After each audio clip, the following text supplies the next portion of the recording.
Lagos Talks 91.3. News.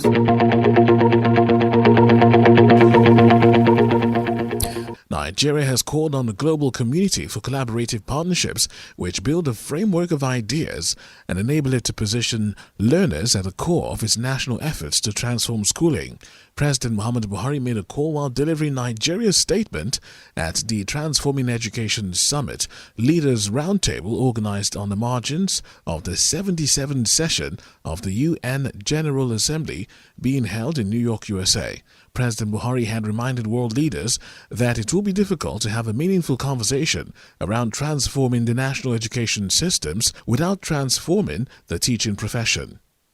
In the meantime, the Speaker of the House of Representatives, Femi Gbajabiamila, says the Parliament is committed to doing everything possible to end the lingering crisis between the federal government and the Academic Staff Union of Universities. Gbajabiamila had on Tuesday summoned a stakeholders meeting to resolve the crisis, which had led to lecturers shutting down the universities in the country for over 7 months. Those billed to attend include the Finance Minister, Zainab Ahmed, Labour Minister, Chris Ngige, Education Minister Adamu, and other stakeholders, including the leadership of the ASU.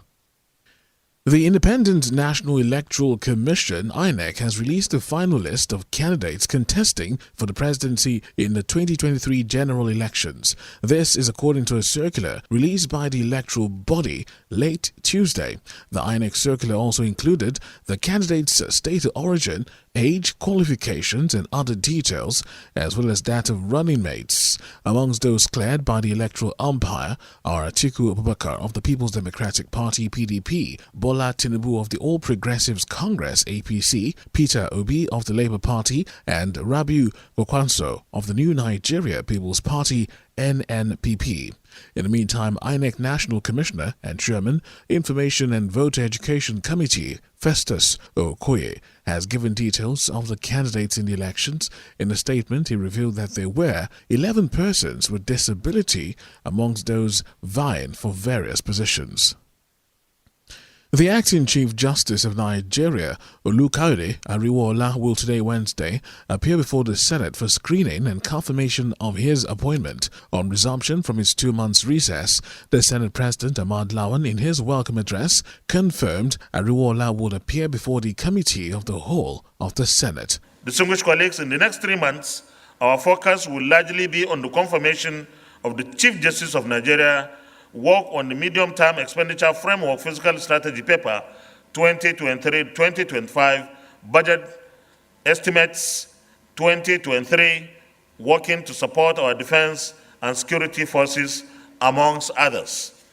The acting Chief Justice of Nigeria will be screened tomorrow, Wednesday, the 21st day of September 2022.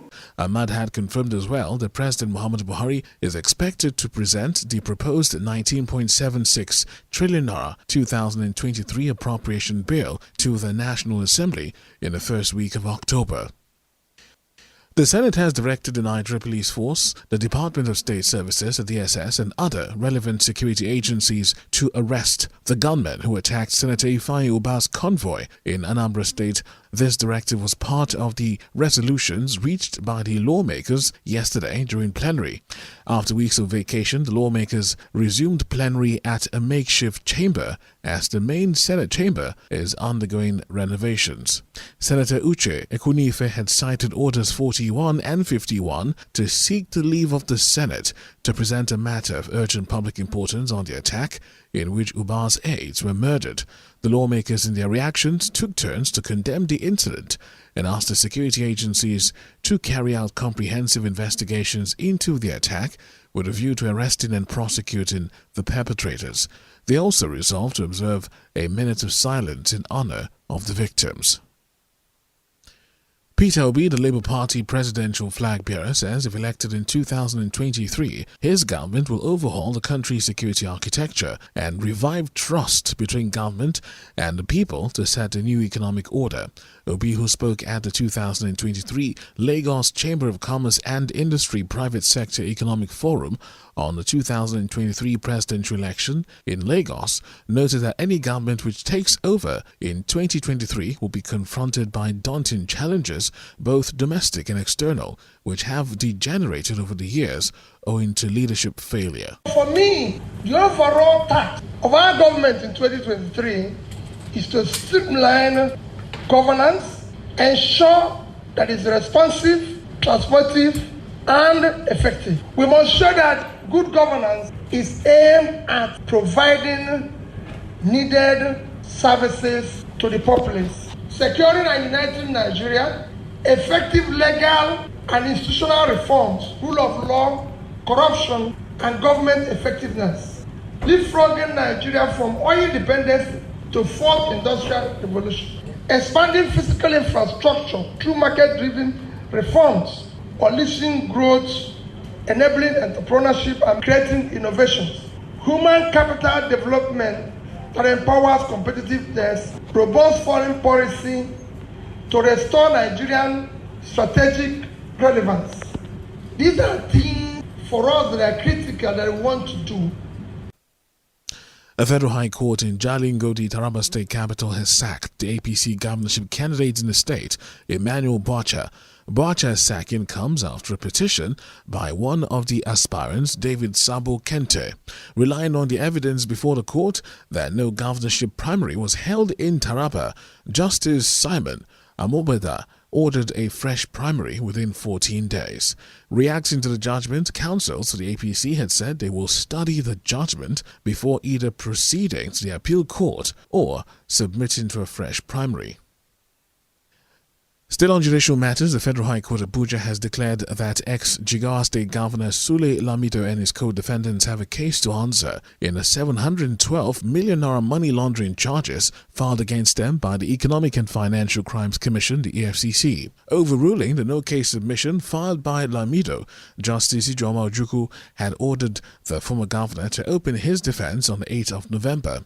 The EFCC is prosecuting Sule Lamido on 37 amended charges alongside two of his sons, a business associate, Aminu Abubakar, and 4 companies. And still making the rounds, the Attorney General and Commissioner for Justice in Lagos State, Moyoshori Onugbanjo, says the Lagos State Transport Sector Reform Law of 2018 is currently being reviewed by the Lagos State House of Assembly for amendment.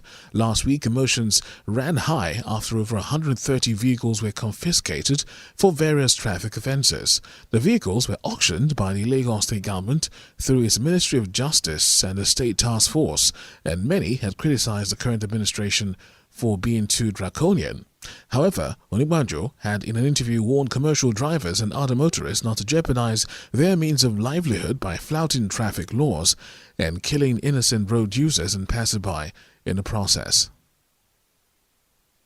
On the foreign scene, a 24-year-old man infected with Ebola has died in central Uganda in a fresh outbreak confirmed by health officials. The health minister had told reporters that the victim had exhibited symptoms before succumbing to the disease. The case of the relatively rare Sudan strain was confirmed by the Uganda Virus Research Institute, according to the World Health Organization. It says 8 people with suspected symptoms are receiving medical care and that it's sending its staff to the affected area. Tanzania has scrapped unpopular banking and mobile money transaction fees imposed last year amid public outcry. Finance Minister Mwigulu Nchemba told lawmakers the charges were abolished, following a directive by the country's president, Samia Suluhu Hassan. The move affects charges for transactions from bank accounts to mobile money accounts, transactions within the same bank, and transactions from one bank to another. The changes will come into effect on the 1st of October. In sports this Wednesday morning, Enyimba Football Club have announced the addition of Olariwaju Yemi Daniel into its coaching crew. The club announced this on their official website. Yemi previously worked at Magate FC, MFM FC and Vendresa. Head coach Finiti George has expressed excitement to having him on board, highlighting his passion for coaching and positive mindset.